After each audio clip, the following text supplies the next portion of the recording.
దేవుని ప్రశస్త నామమునకు మహిమ కలుగునుగాక. ప్రభు అయిన యేసుక్రీస్తు నామమున ఈ పునరుద్ధానం పరమ తండ్రిని ఆరాధించుటకు విచ్చేసిన మీ అందరికీ హృదయపూర్వక వందనములు తెలియజేస్తూ ఉన్నాను. ఈరోజే మన చర్చ్కి ఎవరైనా నూతనంగా వచ్చినట్లయితే వారికి ముందుగా ప్రేమపూర్వక స్వాగతం తెలియజేస్తూ ఉన్నాను. ఈరోజు ఎవరిదన్నా బర్త్డే, బ్యాప్టిజం డే, పెద్దవారిది ఎవరైనా వెడ్డింగ్ యానివర్సరీ ఉన్న వారికి హార్టీ విషెస్ అండ్ కంగ్రాచ్యులేషన్స్ కూడా తెలియజేస్తున్నాను. పాడిన పాటలు, చెప్పబడిన సాక్ష్యములు, మనము చేసిన ఆరాధన దేవుడు అంగీకరించి ఉన్నాడు. నమ్మి దేవునికి స్తోత్రం చెబుదాం. హల్లెలూయా. మంచిది ప్రియులారా, మీ అందరి ప్రయాణాల్లో దేవుడు కృప చూపించాడని విశ్వసిస్తున్నాను. ఇంకా రాబోతున్న పిల్లల ప్రయాణాల కోసం కూడా ప్రార్థిద్దాం తప్పకుండా. Today is the special day. తెలుసు అనుకుంటున్నాను మీరు చాలామందికి. ఏంటది? Yes, pastors appreciation day. ఎవరైతే దేవుని పనిలో ఉన్నారో, సంఘ కాపరులుగా, సువార్థికులుగా ఎవరైనప్పటికీ కూడా వారిని అభినందించేటువంటి రోజు. ఇది 1992లో దీన్ని ప్రారంభించారు ఇన్ యునైటెడ్ స్టేట్స్లో. అప్పటి నుంచి దేవుని సేవకులు చేసిన సేవకు గుర్తింపుగా వారు పడిన కష్టాలు, సంఘము కొరకు, మంద కొరకు ఎన్ని ఇబ్బందులు ఎదుర్కొంటారు, ఎన్ని అవమానాలు, ఎన్ని పస్తులుంటారు, వీటన్ని అర్థం అన్నిటిని బట్టి వారిని అభినందించడానికి ఒక రోజంటూ పెట్టారు. సో ఆ యొక్క కోణంలో ఆ కాపరి, దేవుని పనివాడు ఎటువంటి జీవితం ఉంటుంది అని అటువంటి ఉద్దేశంలో ఈరోజు నిర్ణయించారు. వాక్యం చూద్దాం. Book of Ezekiel chapter 34, 22 to 31 వరకు మనం చదువుకున్నాం. వర్సెస్ 28 నుంచి 31 వరకు మనం చదువుకున్నాం. ప్రాఫిట్స్లో one of the major prophet Ezekiel. Ezekiel means God strengthen, Lord strengthen, యెహోవా బలపరుస్తాడు అని అర్థం ఎజికియల్ అంటే. ఈయన పెద్ద ప్రవక్తలో ఒక ప్రవక్త అంటున్నాం. ఈయన పుట్టింది కూడా పిల్లరా యాజకుల కుటుంబంలోనే జన్మించాడు, ప్రీస్ట్స్ ఫ్యామిలీ. వీళ్ళ నాన్నగారు కూడా మంచి అధికారంలో ఉన్న వ్యక్తి, ఎహెజ్కేల్ గారి ఫాదర్. అయితే క్రీస్తుపూర్వం 597లో బబులోను రాజు అనేటువంటి నెబుకద్నెజరు దేవుని ప్రజల మీదకి దండెత్తి యుద్ధం చేసి ఓడించి వీళ్ళందరినీ బానిసలుగా తీసుకెళ్ళిపోయాడు బబులోను దేశానికి, నెబుకద్నెజరు రాజు. అప్పటికి ఎహెజ్కేలు వయస్సు 26 years, 26 ఏళ్ళు. ఇప్పుడు ఇజ్రాయేలులు ఎక్కడున్నారంటే బానిసలుగా బబులోను దేశంలో ఉన్నారు. నెబుకద్నెజరు రాజు హయాంలో జరిగింది ఇది.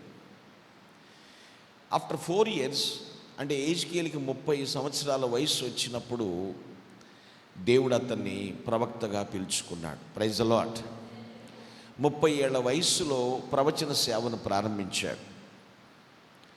మీరు ఎహెజ్కేలు గ్రంథం అంతా చదివినట్లయితే సుమారు 22 సంవత్సరాల చరిత్ర ఈ పుస్తకంలో ఉంటుంది. నేను ఎందుకు ఇదంతా చెప్తున్నానంటే బైబిల్ నిజం. ఇది ఎవరో ఊహించి రాసిన పుస్తకం కాదు, ఇది వాస్తవం. దీనిలో ప్రదేశాలు కానీ, వ్యక్తులు కానీ, ప్రాంతాల ప్రతి ఒక్కటి కూడా నిజం. సో ఆయన సేవను ప్రారంభించాడు. క్రీస్తు పూర్వం 593లో దేవుడి తన ప్రవక్తగా ఉండడానికి పిలిచాడు. అయితే మనం చదువుకున్నటువంటి విషయం 34వ అధ్యాయం. వాస్తవంగా from 11th verse to 31st వరకు మనం చూసుకున్నట్లయితే ఒక నిజమైన కాపరి యొక్క లక్షణాలు ఏంటి అనేవి రాసింది. కాపరులు చాలామంది ఉన్నారు. నిజమైన కాపరి ఎలా ఉంటాడు? ఎందుకంటే నేను అందరి గురించి చెప్పడానికి అంత సాహసం చేయలేను.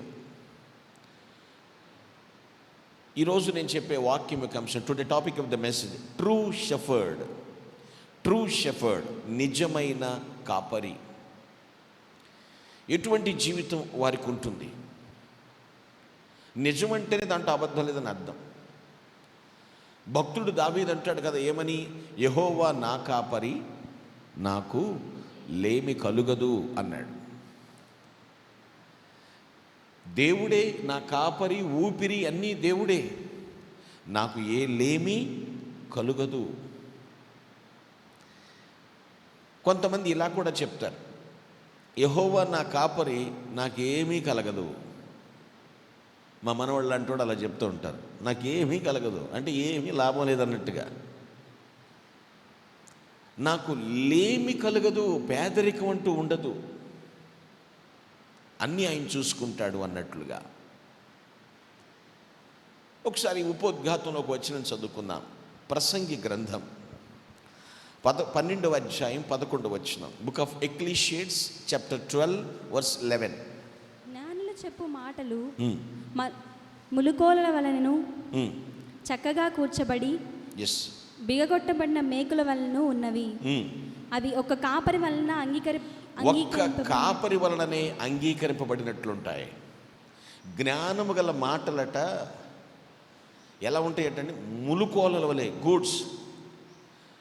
ములుకోలలు అంటే తెలుసండి, దాని అర్థం ఏమిటంటే ముందుకు తోసేవి, ప్రోత్సహించేవి, మంచి జరిగించటానికి ముందుకు ప్రోత్సహించేవి. అవి జ్ఞానము గల దేవుని మాటలు. అవి కరెక్టా కాదని ఎవరు యాక్సెప్ట్ చేయాలి? ఒక్క కాపరి, ఒకే ఒక్క కాపరి, ఆయన యాక్సెప్ట్ చేయాలి. మీరు గ్రహించండి పిల్లలు, అర్థం చేసుకోండి. నిజమైనటువంటి కాపరి ఎప్పుడు కూడా గొర్రె విషయంలో అభివృద్ధి గురించి ఆలోచన చేస్తాడు, సంక్షేమం గురించి ఆలోచన చేస్తాడు, ఆరోగ్యకరంగా నా మంద అంతా ఉండాలి అని ఆలోచన చేస్తాడు. ఒక్క కాపరి వలన అంగీకరింపబడి. నేను అంతకుముందు వర్తమానాల్లో కూడా మీకు చెప్పాను, కాపరి అంటే, కా అంటే కాపాడువాడు, ప అంటే పరిశుద్ధుడు, రి అంటే రిక్తుడు అని చాలా వర్తమానాల్లో చెప్పాను. నిజమైనటువంటి కాపరి, ఒక్క కాపరి వలన అంగీకారం. సో నిజమైన కాపరి ఎలా ఉంటాడు, ఎలా ఉండాలి? పోనీ మీరు అనొచ్చు, గొర్రెలెవరు సార్ అనేటువంటి మాట చూస్తే మీరు తర్వాత చదువుకోండి. 31వ వచనంలో గొర్రెలకు మీరు మనుష్యులు అనేటువంటి మాట రాస్తారు. ఏజ్కేల్ గ్రంథంలో 34-31లో ఉంటుంది. మీరు మనుష్యులు. చాలామంది దీన్ని వ్యంగ్యంగా మాట్లాడతారు. మీరంతా గొర్రె బిడ్డలు అంటూ ఉంటారు. మనుష్యుల గురించి మాట్లాడాడు ఆయన. ఒకే ఒక్క కాపరి, నిజమైనటువంటి కాపరి. ఎందుకు ఆయన్ని నిజమైన కాపరి అని సంబోధిస్తున్నానో నేను మీకు వివరిస్తాను కొన్ని విషయాలు. Please come to our text, book of Ezekiel chapter 34 verse 25. 25వ వచనం చదవండి. మరియు అవి అరణ్యంలో నిర్భయంగా నివసించినట్లును, అడవిలో నిర్భయంగా పండుకొన్నట్లును. చూడండి, గొర్రెలు అరణ్యములో, అడవిలో, రెండు ఒకటి కాదంటారా?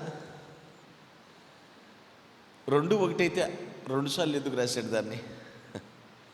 చిన్న తేడా ఉంది. అరణ్యం వేరు, అడవి వేరు. అడవి కన్నా భయంకరంగా ఉంటుంది అరణ్యం. కీకారణ్యం అంటారు చూసారండి.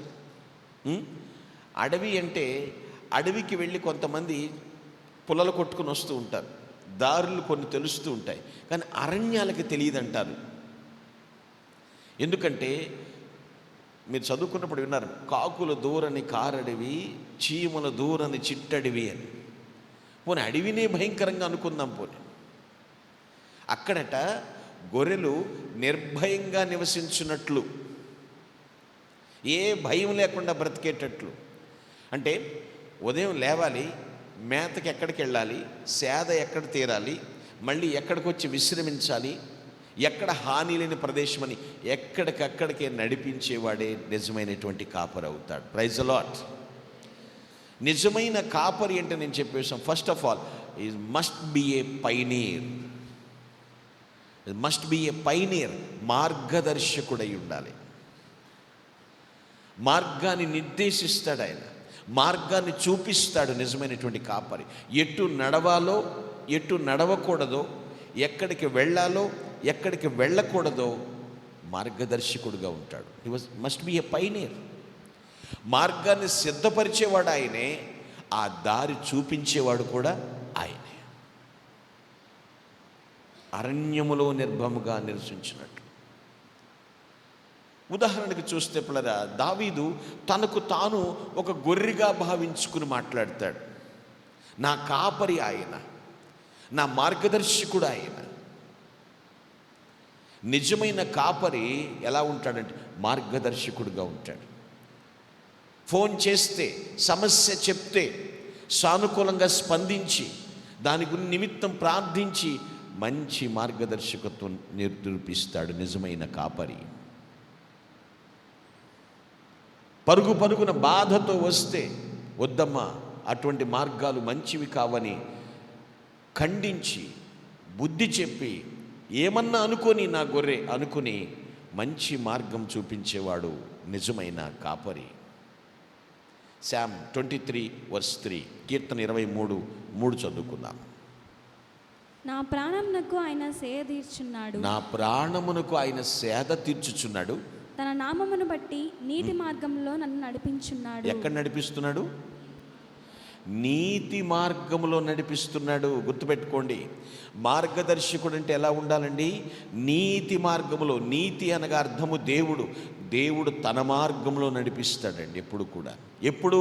గొర్రె ఆయన దగ్గర ఉండడానికి ఇష్టపడినప్పుడు, ఆయన మాట వినటానికి ఇష్టపడినప్పుడు ఆయన మంచి మార్గదర్శకుడిగా కనబడతాడు.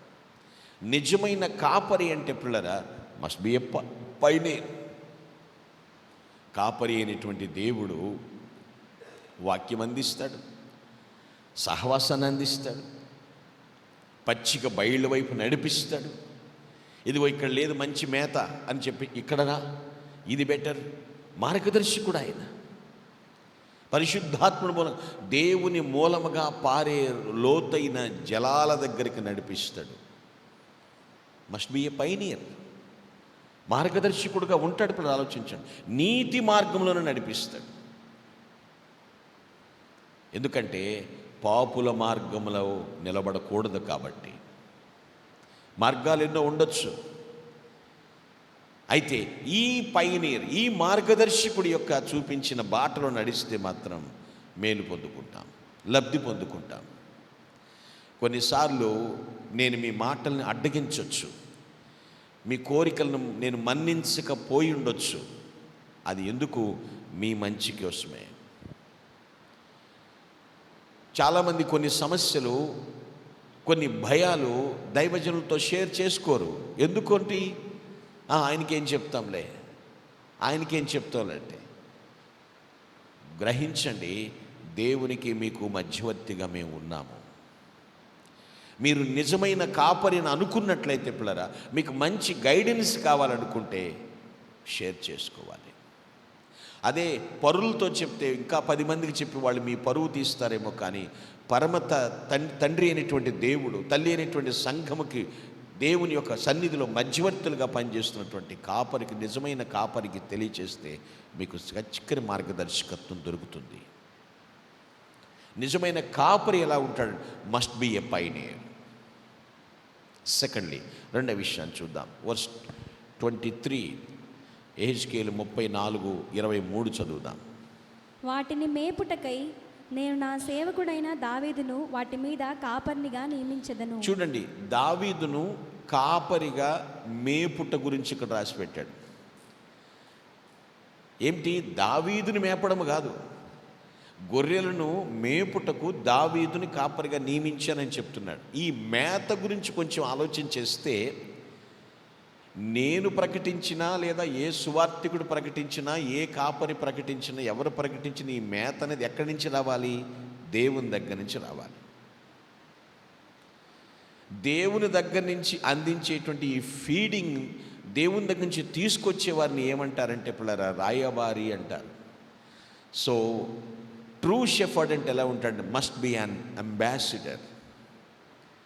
నిజమైన కాపరి ఎలా పనిచేస్తాడు అంటే రాయబారి. ఏమండోయ్, రాయబేరాలు చేసేవాడు కాదు కాపరి. కొందరు రాయబేరాలు చేయొచ్చేమో, నో. నిజమైన కాపరి దేవుని దగ్గర నుంచి నీకు మంచి రాయబారాన్ని తీసుకొస్తాడు, మంచి మేతను మీకు అందిస్తాడు. కొంచెం నమ్మకమైనటువంటి రాయబారి, ఖచ్చితమైనటువంటి రాయబారి. ఏ మేత, ఏ వార్త, ఏ సమాచారం నీకు అందిస్తే నువ్వు చక్కగా పుష్టిగా ఆరోగ్యంగా ఉంటావు, అటువంటి మేతే మీకు అందిస్తాడు. Must be an ambassador. చాలామంది గ్రహించలేకపోతున్నారు. నన్ను దూషించేటట్లు వాక్యం చెప్తున్నారు. నిన్ను దూషిస్తే నాకేమొస్తుంది? నిన్ను 10 మందిలో అలర చేస్తే నాకేమొస్తుంది? దేవుని శిక్ష తప్ప. ఆయన ఏ మెసేజ్ మీకు ఇమ్మంటాడో ఆ మెసేజ్ని అందించడానికే రాయబారిగా ఉన్నామంతే. మా సొంత కక్షలు పెట్టుకుని చేస్తే వర్ధిల్లము సరికదా, దేవుని తీర్పుకు గురికాక తప్పదు. ట్రూ షెఫర్డ్, నిజమైనటువంటి కాపరి అంటే ఎలా ఉంటాడు? Must be an ambassador. రాయబారిగా ఉండాలి. ఎందుకంటే అనేక ఆత్మలను కాపలా కాస్తున్నటువంటి కాపరిగా ఉంటున్నాం కాబట్టి. First epistle of Peter, 2nd chapter, verse 25. పేతురు రాసిన మొదటి పత్రిక 2:25. మీరు గొర్రెల వలె దారి తప్పిపోతురు గాని ఇప్పుడు మీ ఆత్మల కాపరియు అధ్యక్షుడినైన ఆయన వైపునకు మళ్ళీ ఉన్నారు. చూశారండి, ఒకప్పుడు తప్పిపోయారు. చక్కని రాయబారిగా మీకు చక్కని రాయబారం అందించినప్పుడు ఇప్పుడు ఎలా తిరిగి ఉన్నారట? ఆత్మల కాపరి అయిన అధ్యక్షుని వైపు మీరు తిరిగి ఉన్నారు. బైబిల్లో ఒక మాట ఉంటుంది, నమ్మకమైన రాయబారి మంచి ఔషధం లాంటి వాడు అని ఉంటుంది. ఔషధం అంటే మెడిసిన్. అర్థమైందండి? నమ్మకమైన రాయబారి మెడిసిన్లు అంటాడు, మంచి మెడిసిన్లు అంటాడు. అంటే ఎటువంటి ఆధ్యాత్మిక రోగములైనప్పటికీ కూడాను దేవుని దగ్గర నుంచి వచ్చే ఆ రాయబారము నీ రోగాన్ని క్యూర్ చేస్తుంది, స్వస్థపరుస్తుంది. Praise the lord. ఈ మాట మనం అర్థం చేసుకోవాలి. A good shepherd, A true shepherd. ఆ రాయబారం ఎలాంటిదంటే మంచి ఔషధం అని ఎందుకన్నానంటే అది ఎముకలకు పుష్టినిస్తుంది. ఎముకలకు పుష్టినిస్తుంది. మనకి తెలుసు, మన దేశం తరపున రాయబారులు ఎంబసీలో ప్రతి కంట్రీలో ఉంటారు. అవునండి, ఇండియన్ ఎంబసీలో ఇతర దేశాలలో రాయబారులు ఉంటారు, ఇతర దేశాల్లో మన దేశపు రాయబారులు ఉంటారు. నిజమైనటువంటి కాపరి దేవుని దగ్గర నుంచి ప్రతి దేశం కాదు, ప్రతి రాష్ట్రం కాదు, ప్రతి జిల్లా, ప్రతి మండలం, ప్రతి గ్రామం, ప్రతి కుగ్రామంలో కూడా దేవుడు అనేక మంది రాయబారులను పెట్టాడు ఎంబసీస్లో. Praise the lord. ఎందుకు ఇదంతా జరుస్తున్నాడు? ఆరోగ్యకరంగా ఉండాలి మంద. ఆయన కుటుంబం ఎప్పుడు కూడా ఆధ్యాత్మికంగా ఆరోగ్యకరంగా ఉండాలి. ట్రూ షెఫర్డ్ అంటే మస్ట్ బి అన్ అంబాసిడర్. రాయబారిగా జీవించాలి. దేవుని దగ్గర నుండి సమాచారం, దేవుని దగ్గర నుంచి సమాచారం రావాలి. మంచి రాయబారి మంచి ఔషధం లాంటి వాడు, మనసుకు నెమ్మదినిచ్చేటట్లుగా మందేస్తాడు.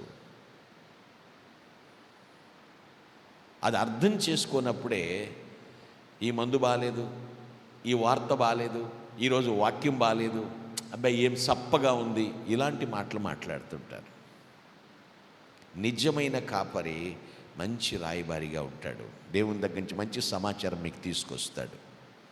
థర్డ్లీ, మూడో విషయం చూద్దాం. Come to our text, Ezekiel 34:23-24. 34వ అధ్యాయం 23-24 వచనాలు. వాటిని మేపుటకై నేను నా సేవకుడైన దావీదును వాటి మీద కాపర్నిగా నియమించదను. చాలు. మేపటానికి ఎవరిని నియమించానని చెప్పాడు? దావీదు. దావీదు ఎవరని చెప్తున్నాడు? ఎస్, ట్రూ షెఫర్డ్ అంటే ఎవరై ఉంటారంటే మస్ట్ బి ఎ సర్వెంట్, సేవకుడై ఉంటాడు. సేవ చేసేవారు సేవకులండి. ఊరకనే సేవకులు, మేము సేవకులం, ప్రజలకు సేవ చేస్తాం, సేవకులం అనేటువంటి విషయం నేను చెప్పట్లేదు. గుర్తుపెట్టుకోండి, మందను మేపుట కొరకు, మందను ఆరోగ్యకరంగా ఆధ్యాత్మిక అభివృద్ధికి నడిపించుట కొరకు హృదయపూర్వకంగా సేవ చేసేవారే సేవకులు అవుతారు. ఏదో ఆ టైంకి వచ్చేసి, ఆ పండగకు వచ్చేసి 4 మాటలు చెప్పేసేసి అలా ఇలాగని చెప్పేసి చేసేవాళ్ళు షో, ఎక్స్పోజ్. ఎవరెవరో వచ్చేస్తూ ఉంటారు నీ జీవితంలోనికి, ఎవరెవరో వచ్చేస్తూ ఉంటారు నేను పరిచయం అయిపోవడానికి. ఐఎమ్ సో అండ్ సో, నేను మీ క్షేమాన్ని కాంక్షించేవాడిని, నేను మీ యొక్క అభ్యున్నతిని కోరేవాడిని, ఇది మనమంతా ఒకటి, మనమంతా ఒకే ఈడోళ్ళం, మనమంతా ఒకటే అని షో. మోసపోతున్నారు చాలామంది పిల్లలు. సేవకుడు అంటే ఇది నిజం కాదు, కానీ ఆయన ఒక అర్థం చెప్పాడు, నీవు సేవ చేసి కూడి తిను అన్నాడు. అదేంటండి? సంపూర్ణ సేవకు వచ్చినప్పుడు నాకు చెప్పిన మాట, చావుకు తెగిస్తేనే సేవకురా అన్నాడు. ఎందుకంటే సేవ కత్తి మీద సాము లాంటిది. అన్నీ సుఖంగా ఉండి చక్కగా పొజిషన్గా ఉండి చేయటం కాదు. నేను ఇక్కడ సంపూర్ణంగా సమర్పించుకు, ఏమైనా కానీ ఎవరేమన్నా అనుకొని, ఏదన్నా చేసుకొని, నేను తీసుకున్న తీర్మానం, చేసుకున్న సమర్పణ సరైనదిగా ఉండాలి. ఎప్పటికీ కూడా దేవుని ముందు దోషిగా నిలబడకూడదు.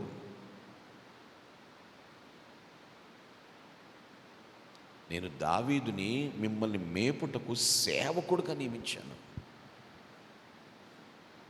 Servant, must be a servant. ఇటువంటి సేవకుడు అనేటువంటి విషయం చూస్తే పిల్లరా, గొర్రెలను ఉదయం దొడ్డి నుంచి బయటకు వదిలి మేత పెట్టి మళ్ళీ తీసుకొచ్చి నీళ్లు తాగిచ్చి మళ్ళీ తీసుకొచ్చి దొడ్డిలో కట్టి గేటు వేసి ఆ గేటుకు అడ్డంగా పడుకుంటాడు నిజమైన కాపరి. అర్ధరాత్రి పూట ఏ తోడేలన్నా వచ్చి దాడి చేసి గొర్రెలను నోట ఖర్చుకుని పోకుండా, ఏ తోడేలు వచ్చినా ముందు నా దగ్గర నుంచే వెళ్ళాలని తన ప్రాణం ఇవ్వడానికి ముందు అడ్డంగా పడుకుంటాడు ఆ గేటుకి. నిజమైనటువంటి సేవకుడు, నిజ కాపరేంటి అది. నేను ఎందుకు చెప్తుంటా, 24/7 ఏ ప్రేయర్ రిక్వెస్ట్ ఉన్నా సరే తెలియచేయండి, ప్రార్థన చేస్తామని. ఎందుకో తెలుసా? ఏ తోడేలు మీ జీవితంలో ప్రవేశించకూడదు అని. గుర్తుపెట్టుకోండి విషయాలు. నీకు మేత అందుతుంది, కానీ మేతను నువ్వు తినలేకపోతున్నావు. నీకు దాహం తీర్చడానికి సమృద్ధిగా దేవుడు ఇస్తున్నాడు జీవజలాలు, నువ్వు స్వీకరించలేకపోతున్నావు. అప్పుడేమవుతుంది తెలుసా అండి? పొరుగింటి పుల్లకూర రుచి అంటారు. అవును, ఎవరైనా తల్లి తండ్రితో సమానంగా ఎవరైనా ఉంటారా అండి? ఉంటారా? ఎవరు ఉండరు. బయట నుంచి ఎవరు వచ్చినా గెస్ట్లు అవుతారు తప్ప నీ బెస్ట్ పేరెంట్స్ అవ్వలేరు. అతిథి అంతే. అతిథిని మనము దూషించకూడదు, ద్వేషించకూడదు, కానీ అతిథితో ఎంతవరకో అంతవరకు.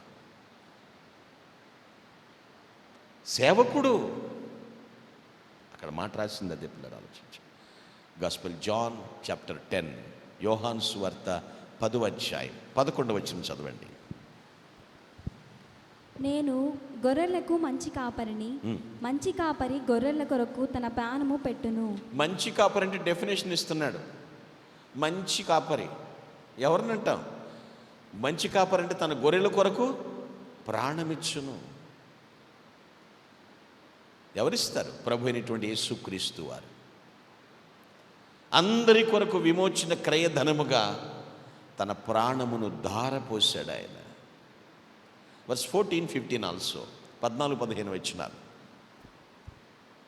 నేను గొర్రెల మంచి కాపరిని, తండ్రి నన్ను ఎలాగును ఎరుగునో, నేను తండ్రిని ఎలాగ ఎరుగుదునో అలాగే నేను నా గొర్రెలను ఎరుగుదును, నా గొర్రెలు నన్ను ఎరుగును, మరియు గొర్రెల కొరకు నా ప్రాణము పెట్టుచున్నాను. చాలు. చాలామంది ఇంకా కాపరి గురించి ఎరుగలేదు, సంపూర్ణ జ్ఞానము తెలుసుకోలేదు. నేను మరలా చెప్తున్నాను, నిజ కాపరి గురించి ఒక్క రోజులోనే ఎవరు పూర్తిగా తెలుసుకోలేరు. ఒకే రోజు ఆ నిజమైన కాపరి ఎలాంటోడు అనేదే తెలియదు. తెలియకే మునుపటి వరకు కూడా నేను యేసుప్రభు దేవుడు ఎందుకు అవుతాడు, దిక్కుమానుసావు చనిపోయినాడు దేవుడు ఎందుకు అవుతాడని దూషించాను మునుపు.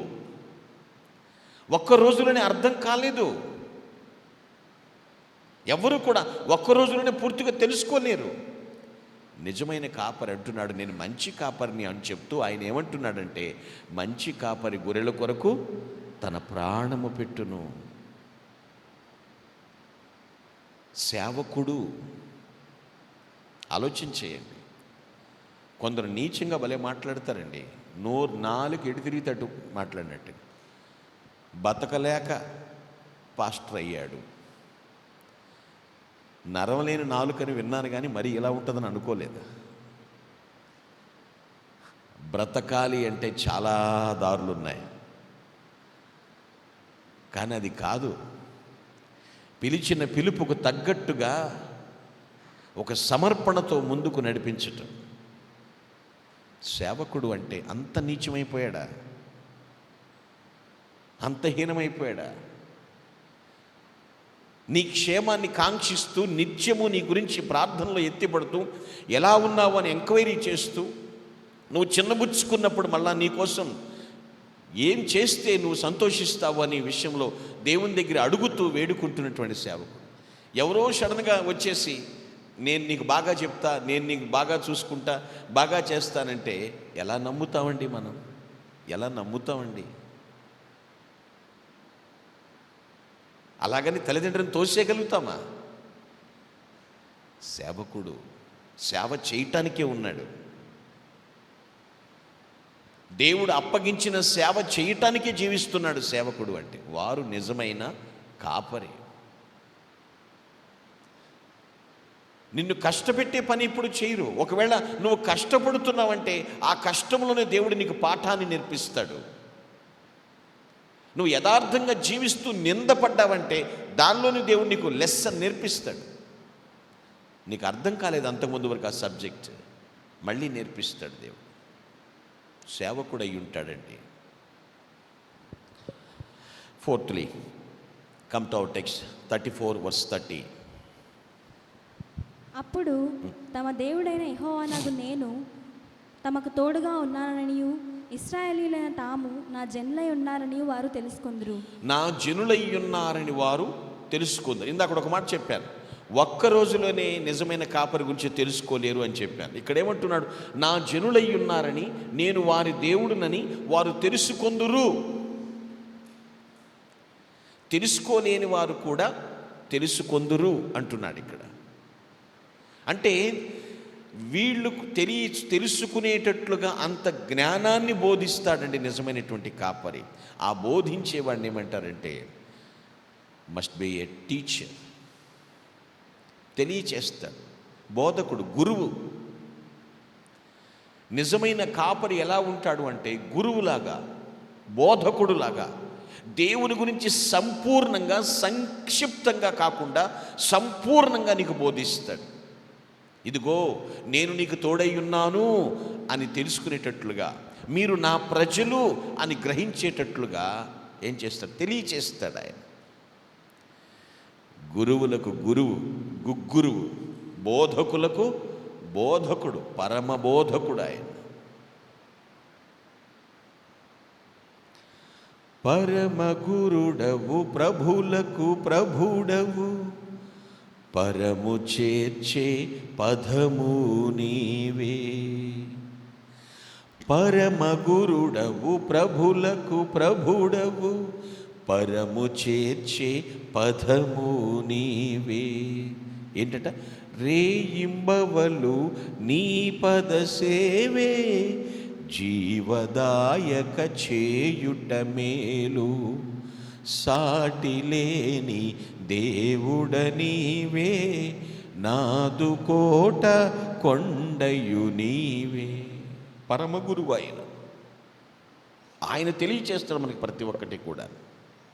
మళ్ళీ ఒకసారి యోహాను సువార్తకు వద్దాం, 10వ అధ్యాయం 3వ వచనం చదువుదాం. అతనికి ద్వారపాలకుడు అమ్మా కొంచెం గట్టిగా చదవమ్మా. అతనికి ద్వారపాలకుడు తలుపు తీయును, గొర్రెలు అతని స్వరము వినును. అతడు తన సొంత గొర్రెలను పేరు పెట్టి పిలిచి వాటిని వెలుపలికి నడిపించును. ద్వారపాలకుడు డోర్ తీస్తాడు. గొర్రెలట కాపరి స్వరమును వింటాయి, గుర్తిస్తాయి, తెలుసుకుంటాయి.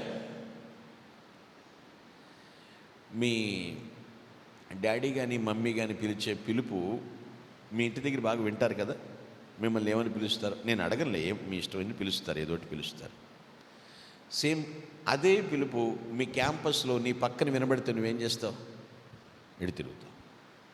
I'm right? అవునా? అమ్మ మాటలాగుంది, నాన్న పిలుస్తున్నట్టున్నాడు. వెంటనే గొర్రెలు కాపరి స్వరాన్ని గుర్తిస్తాయి అంటున్నాడు ఇక్కడ.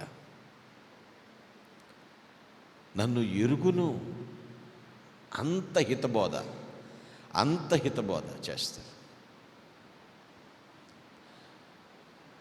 వాయిస్ని పోలి ఇమిటేషన్ వేరు, ఒరిజినల్ వాయిస్ వేరు. అర్థమవుతుందండి? ఆ సౌండ్, ఆ యొక్క వాయిస్, ఆ శబ్దం అది వేరుగా ఉంటుంది. గురువు ఎక్కడి దాకా నేర్పిస్తాడు అంటే శిష్యులు వినేదాన్ని బట్టి, గ్రహించేదాన్ని బట్టి నేర్పిస్తుంటాడు. పరమ గురువు ఆయన. నువ్వు వినకపోతే నేర్పిస్తాడు. వినేటప్పుడే ఇది నేదేంటి అనే మనసు నీకుంటే నీకు ఒక్క ముక్క కూడా ఎక్కదు. నేను ఈరోజు వినాలి, ఆ గురువు మాట నేను వినాలి, నేను నేర్చుకోవాలి, నేను నా బ్రతుకు మార్చుకోవాలనే మనస్సు ఉంటే చక్కగా నేర్పిస్తాడు ఆయన. నిజమైన కాపరి ఎలా ఉంటాడు? ట్రూ షెఫర్డ్ అంటే must be a teacher. Teach చేస్తాడు. Difference between teacher and preacher. Teaching style మీకు తెలుసు. This is the preaching. ఆయన బోధిస్తాడు, పరమ గురువు. ఏదో నీ నెత్తి మీద రుద్దే ప్రయత్నం చేయడు, కానీ నీ బుర్రలోకి వెళ్ళి నిన్ను ఆలోచింపచేసే ప్రయత్నం చేస్తాడు కాపరి. నన్ను ఎందుకు పిలుస్తున్నాడు కాపరి? నన్ను ఇప్పుడు ఎందుకు పిలుస్తున్నాడు? నన్నే ఎందుకు పిలుస్తున్నాడు? ఇవన్నీ గుర్తించేటట్లుగా అంత బోధ నీకు అందిస్తాడు. నిజమైన కాపరి అంటే must be a teacher. Next come to our text, Ezekiel 34 versus 25 to 30 వరకు చూసుకుందాం ఒకసారి. 25 నుంచి 30. మరియు అవి అరణ్యంలో నిర్భయంగా నివసించినట్లును, అడవిలో నిర్భయంగా పండుకొన్నట్లును నేను వారితో సమాధానార్థ నిబంధన చేయుదును. దుష్టమృగములు దేశములో లేకుండా చేయుదును. వారిని నా పర్వతము చుట్టుపట్ల స్థలములను దీవెనకరముగా చేయుదును. ఋతువుల ప్రకారము వర్షము కురిపించెదను. దీవెనకరమగు వర్షములు కురియును. ఫలవృక్షములు ఫలములిచ్చును. భూమి పంట పండును. వారు దేశములో నిర్భయముగా నివసింతురు. నేను వారి కాడికట్లను తెంపి వారిని దాసులుగా చేసిన వారి చేతిలో నుండి వారిని విడిపింపగా నేను యెహోవానై ఉన్నానని వారు తెలుసుకొందురు.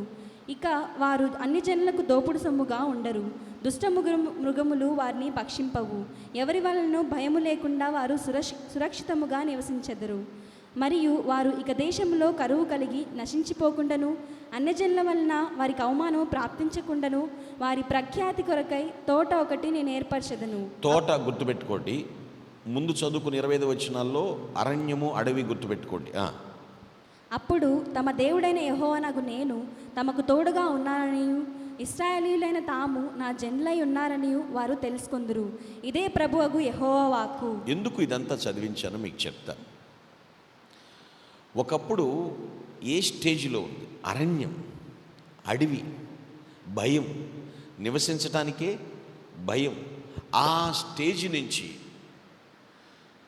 అవమానాల నుంచి, దుష్ట మృగాల నుంచి, అర్థమవుతుంది ఏ స్థాయికి తీసుకొచ్చాడు? తోట, గార్డెన్. తేడా ఉందా లేదండి? అడవికి, ఫారెస్ట్కి, గార్డెన్కి తేడా ఉంటుంది. అడవి అడ్డదిడ్డంగా ఉంటుంది, పార్క్ ఎలా ఉంటుందండి, గార్డెన్ చక్కగా కట్ చేసి నీట్గా ఉంటుంది.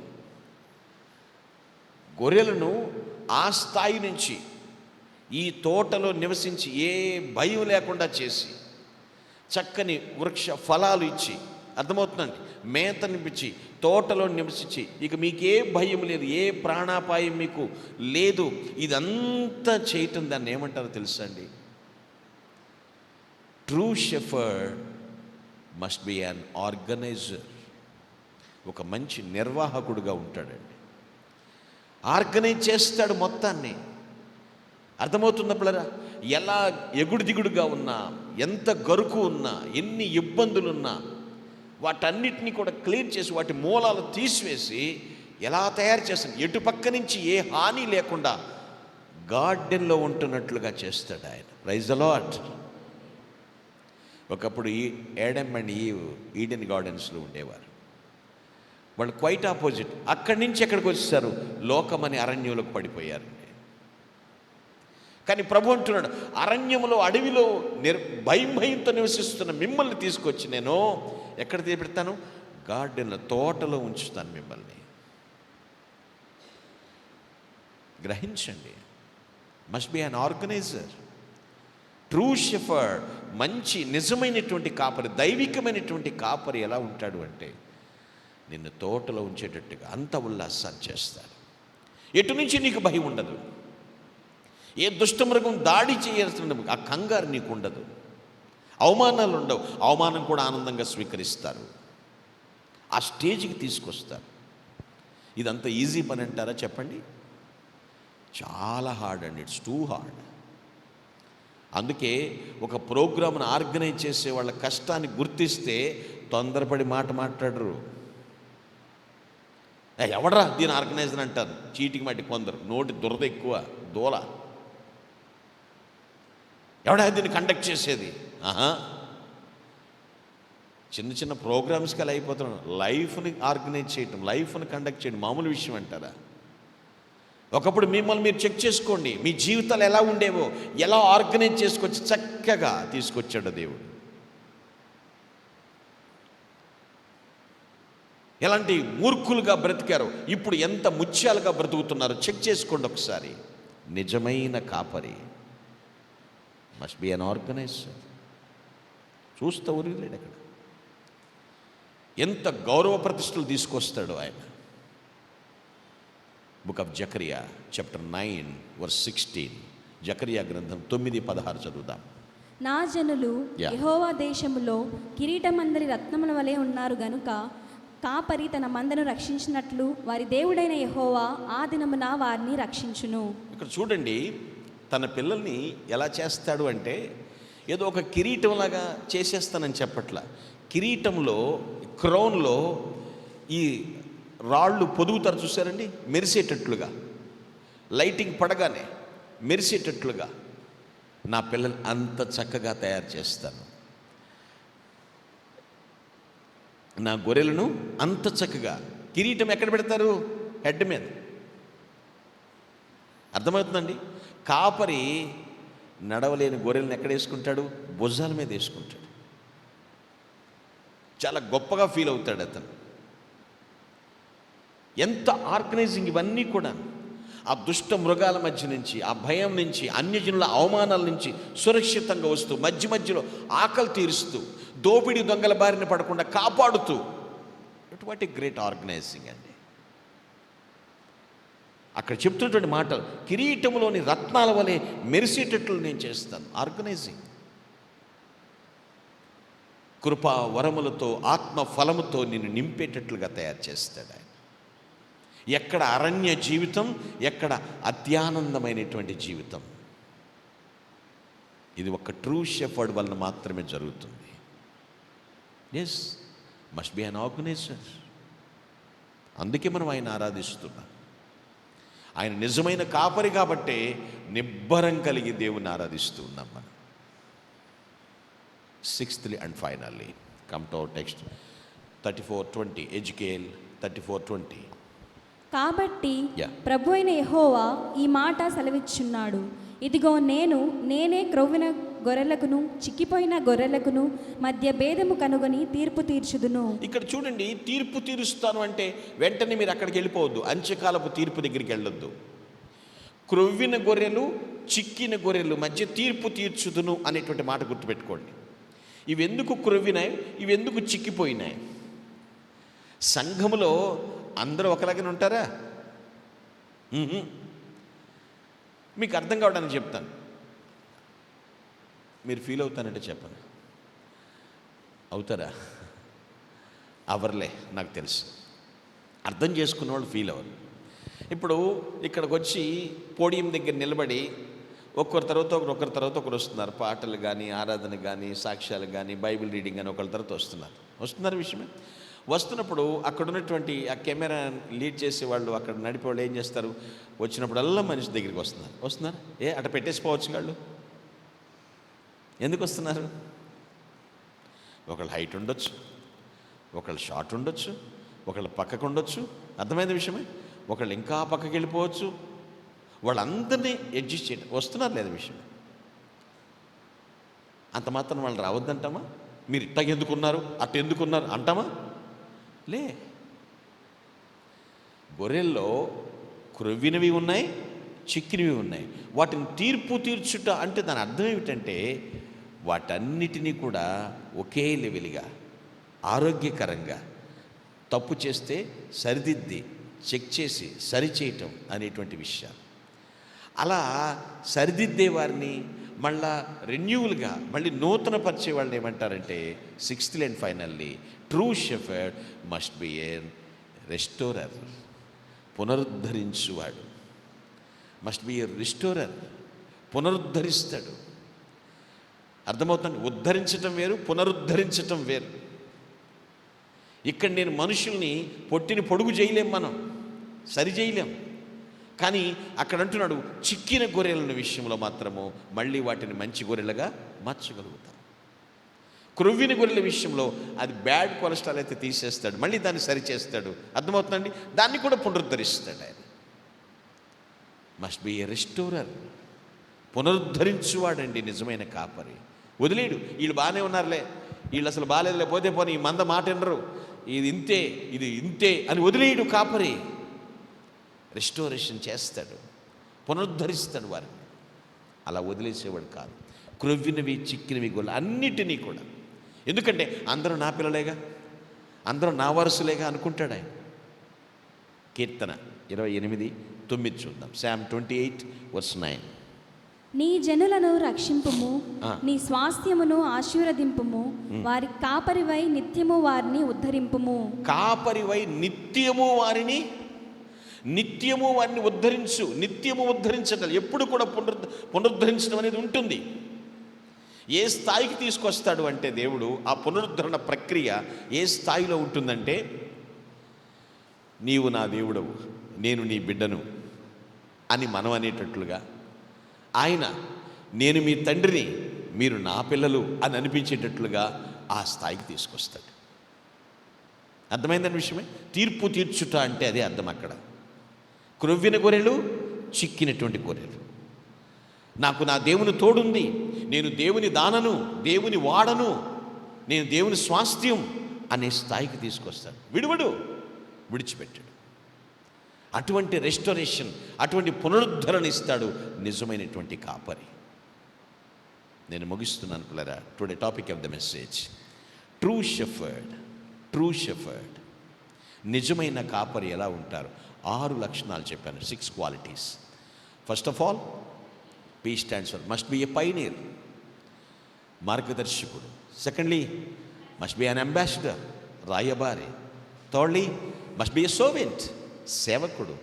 Fourthly, must be a teacher, గురువు. Fifthly, must be an organizer, నిర్వాహకుడు మొత్తం. Sixthly and finally, must be a restorer, పునరుద్ధరించువాడు. PASTOR, pastor. It's not an English word, it's a Latin word. అది లాటిన్ పదం నుండి వచ్చింది. గొర్రెల కాపరి అంటారు, షెఫర్డ్ అంటారు, గవర్నర్ అని కూడా అంటారు, అధిపతి అనే పదం కూడా వాడుతూ ఉంటారు. ఆయన నిజమైన కాపరి, ప్రధాన కాపరి ఆయన. కన్క్లూజన్ 2-3 వచనాలు చూపిస్తాను. Book of Hebrews chapter 13:20. Hebrew పత్రిక 13:20. గొర్రెల గొప్ప కాపరి అయిన యేసు అను మన ప్రభువును నిత్యమైన నిబంధన సంబంధమైన గొర్రెల గొప్ప కాపరి అయిన మన ప్రభు అయిన మనతో నిత్య నిబంధన చేశాడు. ఈరోజు డైలీ బ్రెత్ ఎంతమంది విన్నారు? మార్నింగ్ 5 o'clock వచ్చిన డైలీ బ్రెత్ ఎంతమంది విన్నారు? 1, 2, 3. ఇప్పుడు మీకు అర్థమైపోతుంది ఎంత భక్తి ఉందనేది. అంటే నాకు దీనికి ఏం సంబంధం లేదన్నట్టున్నారు కొంతమంది. ఈ రిఫరెన్స్ మీదే మాట్లాడాను. ఉదయం లేవగానే ఫోన్లో ఎవరు మెసేజ్లు పంపారా, ఎవరు చూసుకుంటారో చూస్తాం, కానీ దేవుని వాక్యానికి అంత ప్రాధాన్యత ఇవ్వట్లేదు మీరు. అందుకనే వెనకబడి ఉన్నారు. సిగ్గుపడాలి మనం ప్రియులారా, ఆలోచించాం. చాలా సిగ్గుపడాలి. మిమ్మల్ని నిందించడానికి లేదు, దిద్దడానికే ఉన్నాను ఇక్కడ, అంతే. నేను ప్రతిరోజు ఉదయం 5 గంటలకి డైలీ బ్రెత్ 3 to 5 minutes ఉంటుంది. అది అంతే. వినాలి, మనం సరి చేసుకోవాలి. మీరు ఎవరియో వింటున్నారు, నేనేం దాన్ని కాదన్ను, కానీ ఇది కూడా వినండి. గొర్రెల గొప్ప కాపరి మనకు నిత్య నిబంధన చేసేటువంటి వాడు ఆయన. అదే అక్కడ మాట్లాడుతున్నాడు పిల్లలు. ఎందుకని గొర్రెల గొప్ప కాపరి? ఆయన రెజరెక్టెడ్ గాడ్ అండి. మనల్ని పునరుద్ధరించేవాడు, పునరుద్ధానుడు, మరణముని గెలిచి తిరిగి లేచినటువంటి వాడు ఆయన. పేతురు రాసిన మొదటి పత్రిక 5:4. 1 Peter 5:4. ప్రధాన కాపరి ప్రత్యక్షమైనప్పుడు మీరు వాడబారని మహిమ కిరీటము పొందుదురు. ఆయన ప్రత్యక్షత అతి సమీపంలో ఉంది. ఇప్పుడున్న కిరీటాలు వాడిపోవచ్చు. ఆయన పెట్టే కిరీటం, ఆయన స్వహస్తాలతో ఆయన ఇచ్చేటువంటి కిరీటం, మన తల మీద పెట్టే కిరీటం ఎన్నటెన్నటికీ వాడబారదు, అక్షయమైనది. ఆయన ప్రత్యక్షమైనటువంటి దినములు దగ్గరకు ఉన్నాయి. ఆయన మేపు ప్రజలముగా మనం ఎలా ఉన్నాము? ప్రధాన కాపరి ప్రత్యక్ష దగ్గరికి ఉంది. నిజమైనటువంటి కాపరి ఇచ్చేటువంటి కిరీటాలు, ఆ రివార్డ్స్, నికార్స్ అయినటువంటి కిరీటాలు, అవి మనం సిద్ధంగా ఉన్నామా? ఆ కిరీటాలకు అర్హులమైన మనం. Book of revolution 7:17. ప్రకటన 7:17 చదువుదాం. ఏలయనగా సింహాసన మధ్యమందుండు గొర్రెపిల్ల వారి కాపరి అయి జీవజలముల బుగ్గల యొద్దకు వారిని నడిపించును. చాలు. కిరీటాలు పెట్టడమే కాదు, జీవజలముల బొగ్గల యొద్దకు నడిపిస్తాడు నిజమైనటువంటి కాపరి. అప్రిషియేట్ చేయటం మాత్రమే కాదండి, మనకి నిత్యము జీవించేటట్లు మరణము లేకుండా జీవజలాన్ని మనకు అందిస్తాడు. జీవవృక్ష ఫలాన్ని మనకి తినిపిస్తాడు తన స్వహస్తంతో. ఆయన నిజమైన కాపరి. మనము దానికి సిద్ధంగా ఉన్నామా? అంటే మన పరలోకం చేరిన తర్వాత యుగ యుగాలకు కూడా ఎప్పటికీ కూడా ఆయన సొంతంగా ఉండిపోతాం. ఆయనే మన నాయకుడుగా. అంత కన్సర్న్ ఉంటుంది మనకి ఆయన దగ్గర. ఈ లోకంలో ఏది చూసుకుని మనం మిడిసిపడుతున్నామో అది మన దగ్గర ఉండదు అనేది గుర్తించండి. ఏదైతే ప్రభు ఇది పొందు అని మనల్ని శాసిస్తున్నాడో దాన్ని పొందటానికి మనం ప్రయత్నం చేయాలి, నిరంతరము ప్రయత్నం చేయాలి.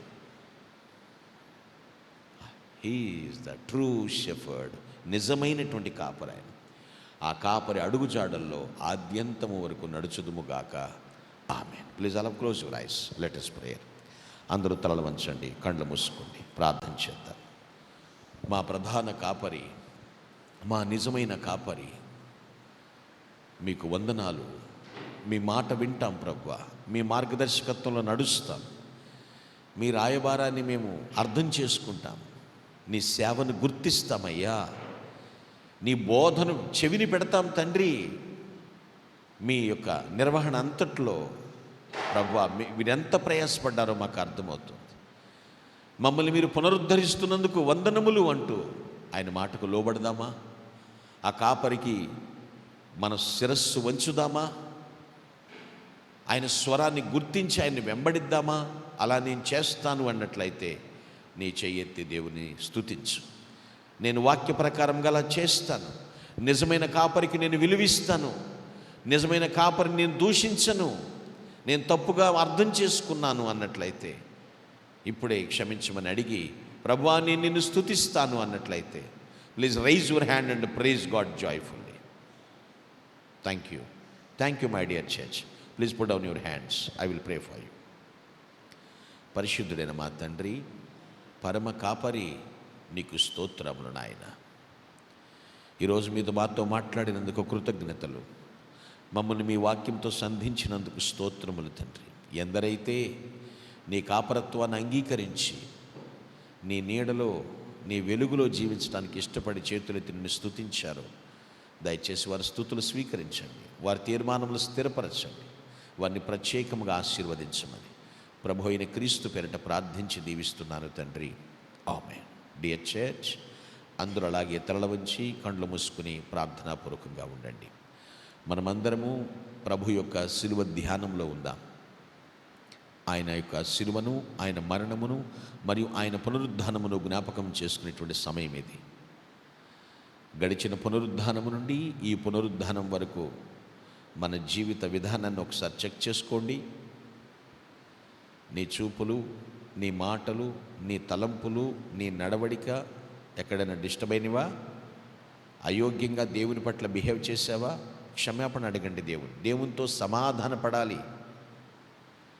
అలా కాకుండా అసమాధానంగా, అయోగ్యంగా ఆయన బలలో చేయవేస్తే అనారోగ్యం పాలవుతావని, దేవుని దృష్టిలో అపరాధి అవుతావని, ఆయుష్ తక్కువ అవుతుందని వాక్యం హెచ్చరిస్తోంది. ప్రార్థనాపూర్వకంగా ఉందామా? అంచె దినమున లేపబడాలి అన్నా, నిత్య జీవము పొందాలి అన్నా, నిత్యము ఆయనతో నివసించాలి అన్నా ప్రభు చెప్పినట్లు మనం చేయాలి. ఎవరు అటు ఇటు చూడొద్దు, అనాలోచనకు ఉండొద్దు. శిలువ ధ్యానంలో గడపండి.